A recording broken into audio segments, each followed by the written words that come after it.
Mohon disimak baik-baik. 8B, penyaluran bantuan sosial bagi korban bencana seringkali dihadapkan pada berbagai kendala. Mulai dari lambatnya penyaluran, tidak tepat sasaran, hingga kurangnya transparansi. Pertanyaannya, bagaimana strategi paslon menjamin penyaluran bantuan sosial bagi korban bencana secara cepat, tepat, dan tanpa diskriminasi? Waktu Anda 1 menit 30 detik dimulai saat Anda berbicara. Kita khusus fokus mengenai bencana, dan bantuan sosial untuk bencana itu adalah fokus untuk bisa meringankan penderitaan dari korban bencana. Ada ruang anggaran yang disebut sebagai BTT, biaya tentunya yang tidak terduga, yang bisa dengan cepat dikonversi oleh badan BPBD ya, Badan Penanggulangan Bencana Daerah, untuk bisa segera memberikan bantuan langsung kepada masyarakat. Tapi biasanya di hari pertama pada saat terjadi bencana, yang harus cepat turun itu adalah logistiknya. Logistik itu sangat penting. Lalu begitu mereka mulai ada waktu untuk mengungsi, misalnya di tempat pengungsian seperti yang terjadi dengan saudara-saudari kita yang ada di terkena erupsi misalnya, mereka kemudian bisa memilih untuk tinggal di tempat saudara misalnya. Disitulah ada lagi yang namanya jadub. Pertanyaannya tadi adalah tepat sasaran atau tidak. Itu jelas sekali pendataannya di lapangan. Kita bekerja dengan bupati, dengan camat, dengan kepala desa, itu sudah jelas siapa yang terkena dampak bencana, siapa yang terdislokasi dari rumahnya. Jadi sebenarnya tantangan terkait akurasi data ini bisa dipastikan dengan profesionalisme dari BPBD-nya sendiri. Kami merasakan pada saat bencana COVID-19 bagaimana pendataan harus bisa baik, dan Jawa Timur telah menerapkan satu data.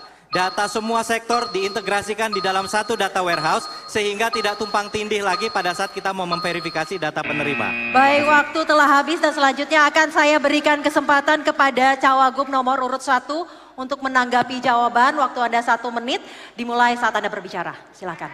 Siap.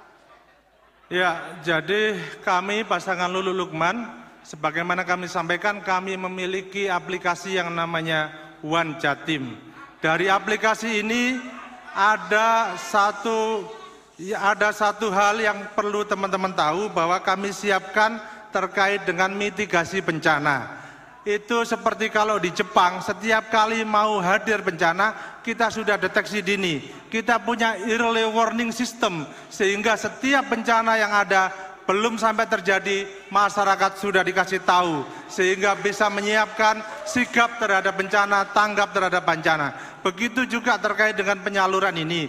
Karena itu terkait dengan penyaluran itu ada dua. Yang pertama, nanti kita salurkan lewat desa, sekaligus juga kita salurkan lewat kabupaten.